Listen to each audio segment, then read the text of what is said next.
February 1943, 3 miles above the California desert. An 18-year-old feels his aircraft betray him. The stick jerks violently. The throttle vibrates. Then the P-38 Lightning flips inverted and begins corkscrewing toward Earth. He has seconds before impact, unless the fall itself reveals the way out.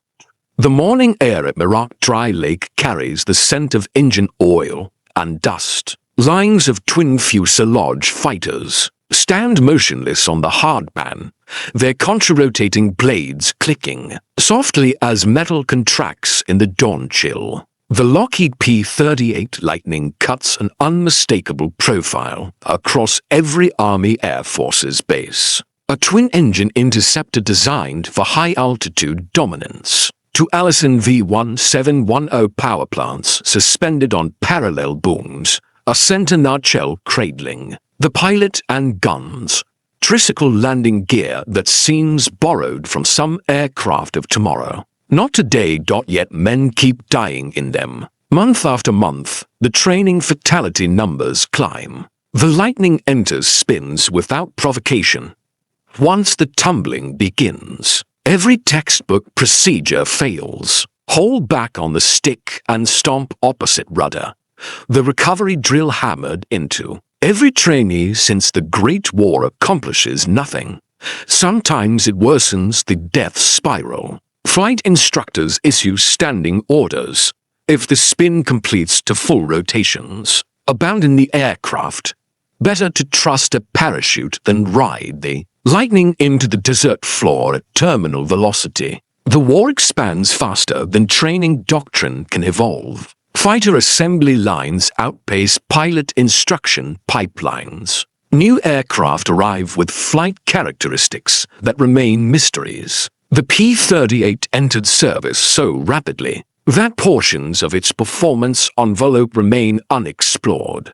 Lockheed's engineers understand that the twin-boom architecture generates asymmetric thrust under specific conditions. They recognize that compressibility becomes problematic during high-speed dives. But the spin behavior of a twin-engine fighter represents uncharted territory. At Muroc Army Airfield, cadets cycle through advanced fighter qualification. Most arrive with under 200 hours in their logbooks. They master air-to-air gunnery, formation discipline, and high-altitude interception. The P-38 demands precision. Its counter-rotating propellers eliminate torque roll, but introduce operational complexity. Single-engine emergencies require instant correction, or the fighter yaws into an unrecoverable flat spin. Cadets drill engine-out landings until the procedures override conscious thought. Some fail the program. Others don't survive it. The maintenance crews notice what the briefing rooms miss. On the flight line, ground personnel compare observations after each incident. They identify recurring patterns in accident investigations. Spin entries occur during aggressive maneuvering, abrupt pull-ups at insufficient airspeed, snap rolls executed with uncoordinated rudder. Once inverted, the aircraft ignores all corrective inputs. One crew chief mentions this to a flight instructor. The instructor dismisses it. Doctrine dictates bailout.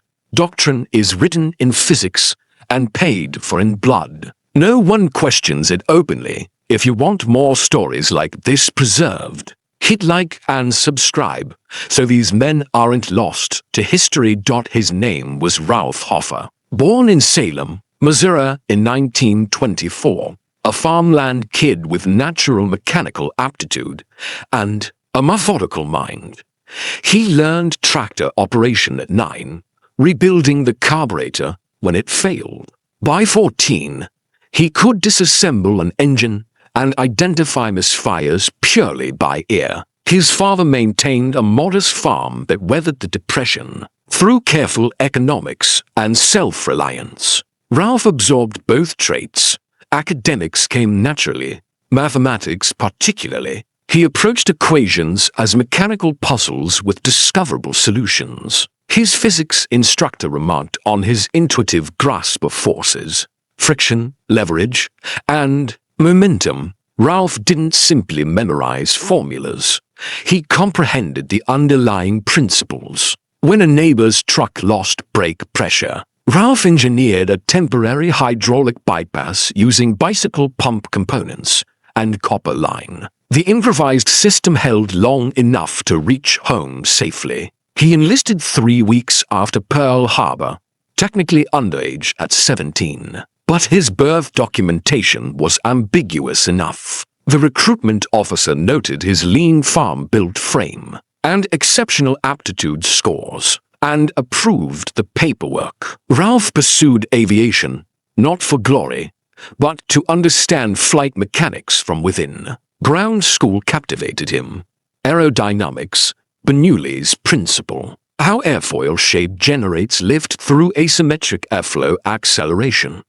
He sketched additional diagrams in his manual margins, annotating stall angles and pressure gradients. Primary training occurred in Stearman biplanes, fabric wings, and open cockpits. Ralph soloed after 7 hours. His instructor noted exceptional control smoothness, an ability to sense aircraft feedback through vibration and sound. He flew on instinct, but instinct rooted in mechanical understanding. During formation exercises, he maintained position without drift. In aerobatic maneuvers, he managed energy with precision, converting altitude to velocity and back without wasting momentum. Advanced training brought him to Muroc and the P-38.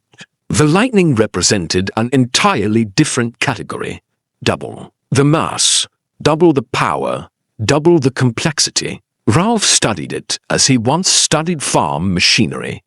He walked the flight line before sunrise, observing mechanics service the Allison engines.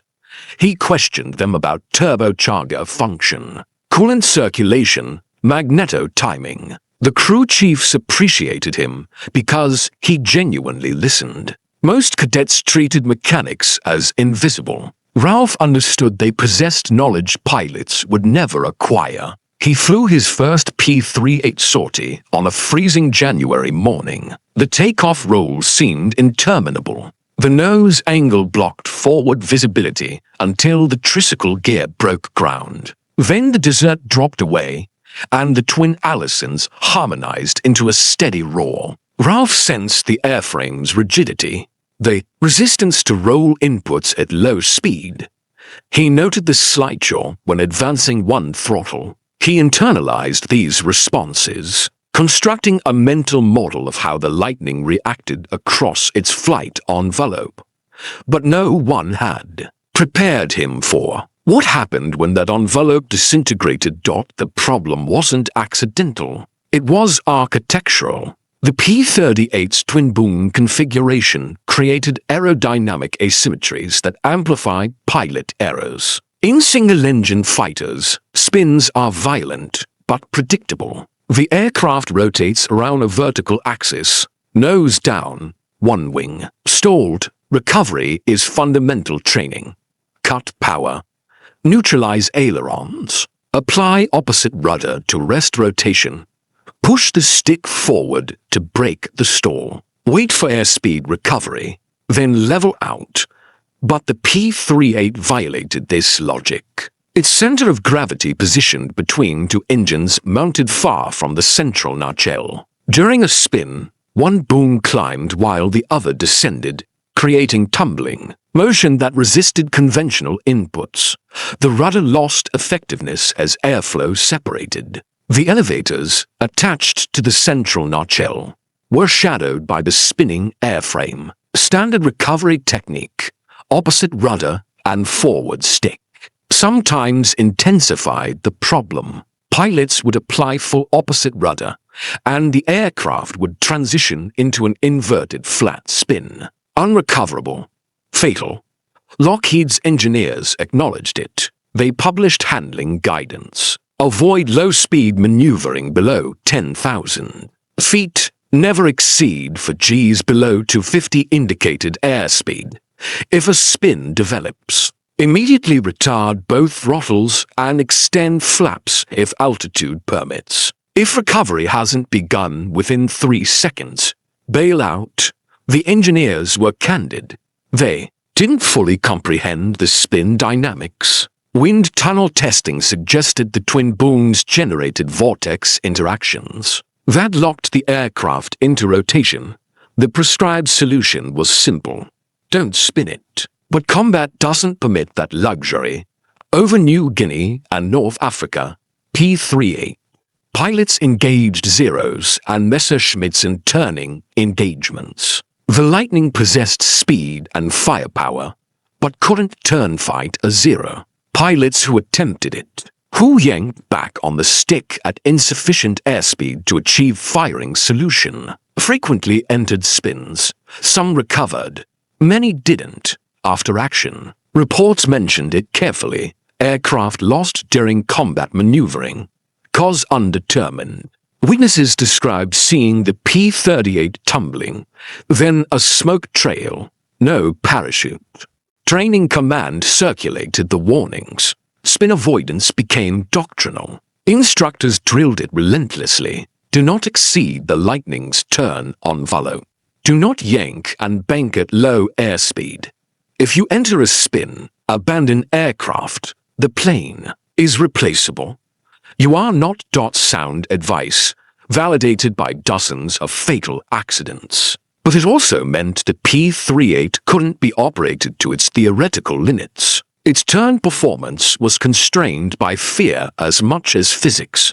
Some cadets disregarded the warnings. Young men who believed skill could overcome engineering.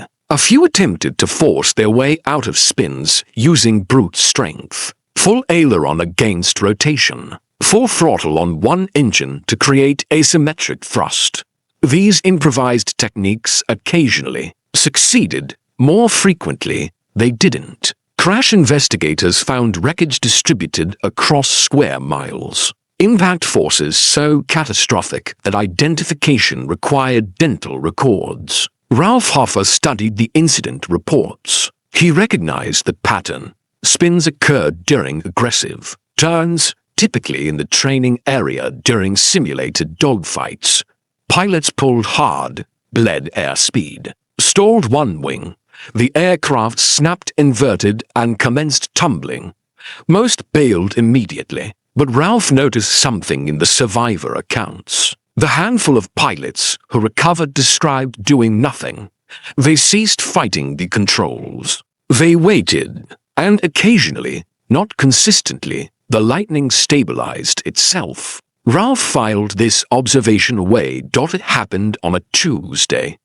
Cloudless sky, mild turbulence. Ralph was flying solo aerobatics at 18,000 feet. His mission profile included loops, rolls, and Immelman turns. He was practicing energy management, exchanging velocity for altitude and reverse, learning to feel the envelope edge without transgressing it. He initiated a slow roll at 250 knots, smooth aileron. Application. The horizon rotated. He maintained the roll, inverted, watching the Mojave rotate beneath him. Then airspeed decayed faster than anticipated. The nose dropped. He corrected with aft stick pressure. Too much. The wing stalled. The P-38 snapped. Left. The world tumbled. Instrument panel. Sky. Desert. Sky. The spin developed instantaneously. Ralph felt the sickening rotation, the lateral G-forces pressing him against the harness. His inner ear protested. He instinctively jammed right rudder. Nothing happened. The spin accelerated. The altimeter unwound. 17,000 feet. 16,000. Doctrine demanded bailout. Ralph's hand moved toward the canopy jettison. Then he stopped. He recalled the survivor reports, the pilots who did nothing. He released the yoke, neutral stick, neutral rudder, both throttles to idle. The Lightning continued spinning. 15,000 feet, 14,000. The desert expanded in his vision. He forced himself to wait. The spin felt endless. His stomach twisted. Sweat soaked through his collar despite the altitude cold. Then he sensed it. A subtle shift in rotation. The nose pitched lower. The spin decelerated, not stopped, slowed. Ralph didn't move. He allowed the aircraft to fall. 13,000 feet. The spin transitioned from flat to nose down. Airspeed began building.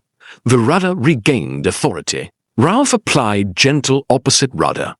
The rotation ceased. He eased back on the yoke. The horizon leveled. He was flying again. His hands trembled. His breathing came rapid. He checked altitude. 11,000 feet. He'd lost 7,000 feet. In the spin and recovery. At lower altitude, he'd have died. But he hadn't. He'd recovered. Not by fighting. By waiting. Ralph leveled off and orbited. His pulse steadied. His mind shifted from survival to analysis. He replayed the sequence. The stall. The snap. The initial spin acceleration when he added rudder. Then the stabilization when he released controls. The gradual transition to nose-down attitude as the aircraft found its natural falling. Configuration. The return of airflow over control surfaces. He understood now. Fighting the spin further disrupted airflow. Doing nothing allowed the aircraft to fall into a configuration where controls became effective again.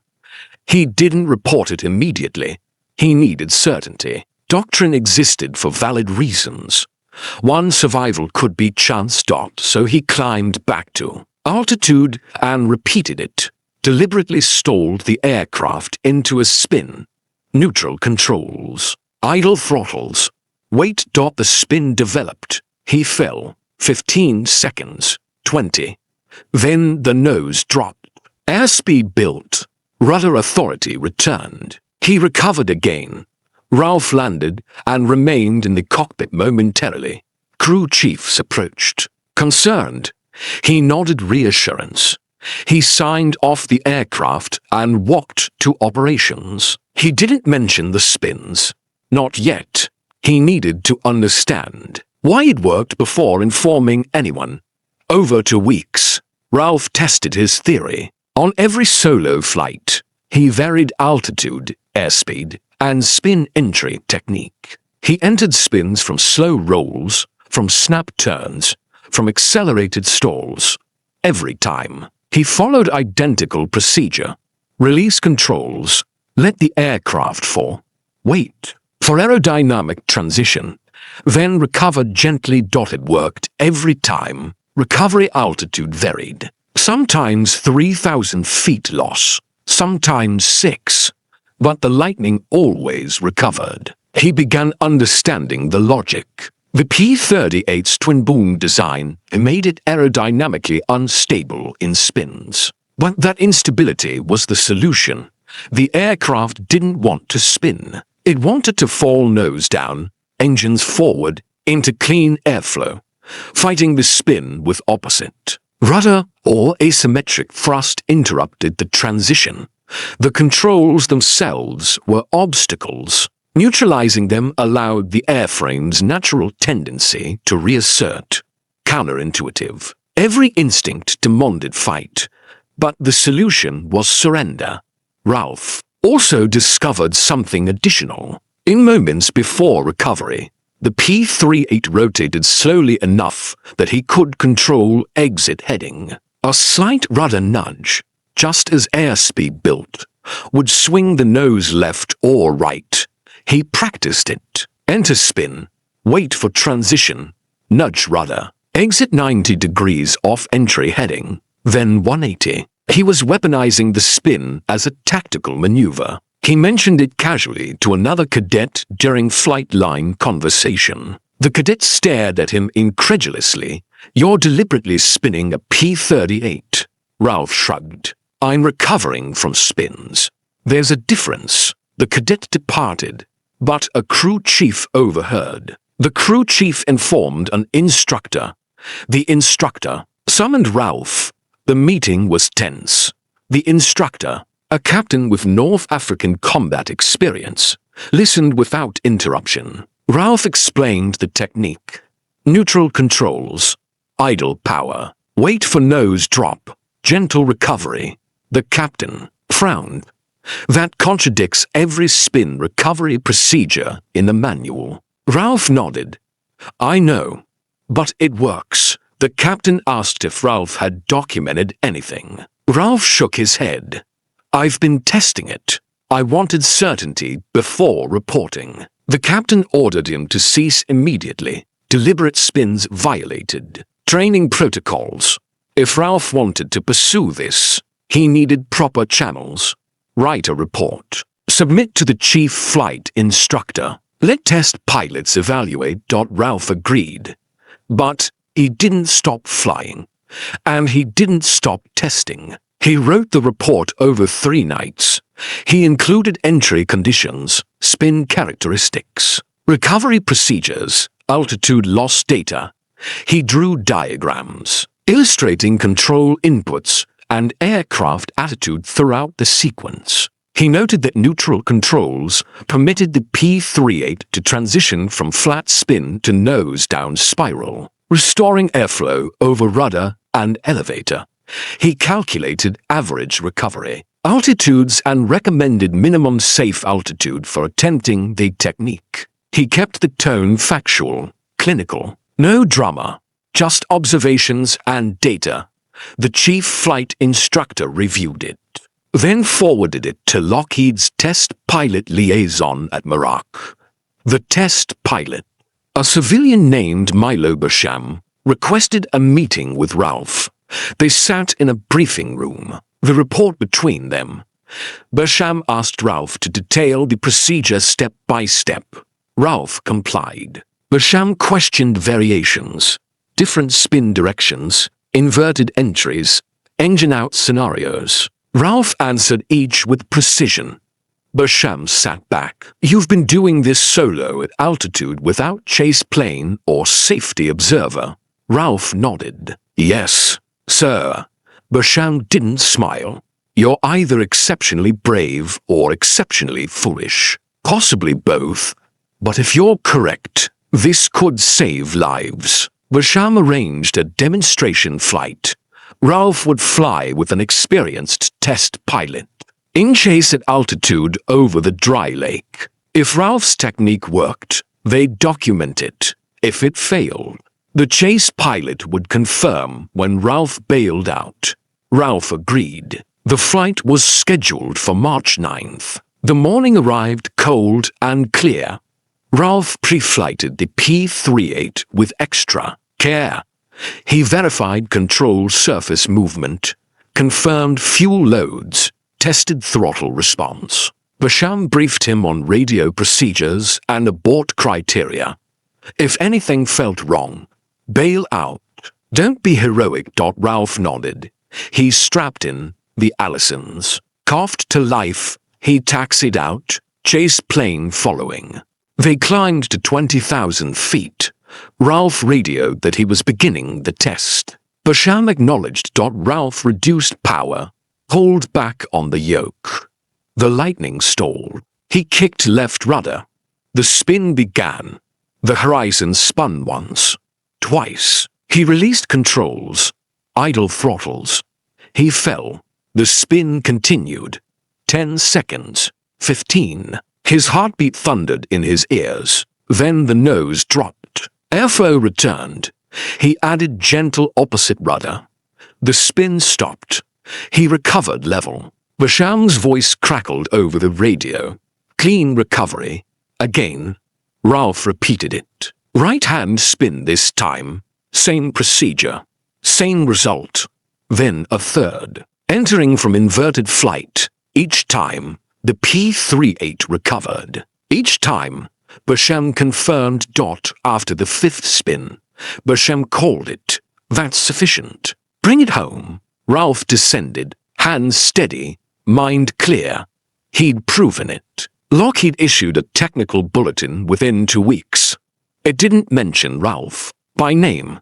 It outlined revised spin recovery procedures for the P-38, neutralize all controls, reduce throttles to idle, allow aircraft transition to nose-down attitude, then apply gentle opposite rudder and ease out of dive. Minimum recovery altitude, 8,000 feet above ground level. The bulletin reached every P-38 unit in the Army, Air Forces, training commands updated curricula. Spin recovery became part of advanced P-38 instruction. Cadets practiced it under supervision at altitude with chase planes standing by. Accident rates dropped. Not eliminated, spins still killed pilots who entered them too low or panicked. But survival rates improved measurably. Pilots who previously would have bailed now had a second option. In combat theaters, the technique had subtler impact. P-38 pilots began using intentional spins as evasive maneuvers. Bounced by enemy fighters, they'd enter deliberate spins, dropping thousands of feet in seconds while changing heading. Pursuing aircraft often overshot or lost visual contact. Once clear, the P-38 pilot recovered and escaped at low altitude. Not a dogfighting tactic, an escape. But it worked. Ralph Hofer graduated flight training in April 1943. He deployed to England with the 8th Air Force, assigned to the 4th Fighter Group. He flew P-47 Thunderbolts initially, then transitioned to P-51 Mustangs. He became known for aggressive flying, for pressing attacks when others disengaged. His gun camera footage showed kills at ranges so close that debris struck his aircraft. He was fearless, or perhaps he simply understood risk differently. On July 2nd, 1944, Ralph Hofer was leading a flight near Oschersleben, Germany. His Mustang was struck by flak. Witnesses saw him attempt a forced landing. The aircraft crashed. He did not survive. He was 20 years old by then. He'd been credited with 15 aerial victories, though some historians believe the actual number was higher. His name appears on the walls of the missing at Netherlands American Cemetery, but the spin recovery technique outlived him. Post-war, it was refined and incorporated into jet fighter training. The principle, neutralizing controls to allow natural aerodynamic recovery, became foundational in spin instruction across all aircraft types. Test pilots at Edwards Air Force Base referenced the P-38 procedure when developing recovery techniques for the F-86 Sabre and later Centuries series fighters. The logic Ralph discovered at 18 influenced flight training for generations. Crew chiefs at Muroc kept a logbook of unusual fixes and field innovations. Ralph's name appears in one entry dated March 1943. Cadet Hofer demonstrated spin recovery procedure. Aircraft recovered without incident. Technique recommended for evaluation. A single line, no elaboration. But it marks the moment when one pilot's curiosity transformed lethal instability into survivable aerodynamics. In 1952, the Air Force published a comprehensive study on fighter spin characteristics. The P-38 section included a footnote. It referenced a field procedure developed during wartime training, noting that the technique contradicted conventional doctrine, but proved effective in practice. The footnote didn't name Ralph Hofer. By then, institutional memory had faded. The technique was simply curriculum, its origin lost to bureaucracy and time. But the mechanics remembered. Retired crew chiefs at reunions in the 50s told stories. They remembered the farm kid who asked endless questions, the cadet who walked the flight line at dawn, sketching diagrams, solving problems no one else would touch. They remembered the day he proved that falling could be safer than fighting. Aviation is built on moments like this, not grand theories or billion-dollar programs. but individuals who notice what others miss, who test assumptions, who risk themselves to verify intuition. Ralph Hofer didn't invent aerodynamics. He didn't redesign the P-38. He simply observed, experimented, and trusted logic over fear. The P-38 served throughout the war. It escorted bombers over Europe. It hunted submarines in the Pacific. It shot down more Japanese aircraft than any other fighter in that theater. Pilots loved it and cursed it equally. It was fast, powerful, complex, and unforgiving. But after March 1943, it was slightly less deadly to its own pilots. There exists a photograph of Ralph Hofer, taken sometime in early 1944. He stands beside a P-51 Mustang, parachute harness loose around his shoulders, face shadowed by the wing. He looks impossibly young, but his eyes are focused, measuring something beyond the camera's frame. He's thinking. Always thinking. He never wrote a memoir. He left no letters philosophizing about courage or innovation. He simply flew, tested, and moved to the next problem. His legacy is a procedure buried in training manuals, a footnote in a technical study, a single line in a crew chief's logbook, and thousands of pilots who recovered from spins they once wouldn't have survived. In the end, Ralph Hofer's contribution wasn't a weapon or a tactic. It was a gift of time, the seconds between panic and death, the altitude between instinct and impact. He demonstrated that sometimes survival means letting go, that sometimes the answer isn't force, but patience, that the sky forgives those who understand it, even when it kills those who fight it. The P-38 Lightning is gone now, except in museums and air shows. But the lesson remains. Trust the physics, wait for the transition, let the aircraft tell you what it needs. And when the world spins out of control, sometimes the bravest thing you can do is nothing at all, until the moment you can do everything.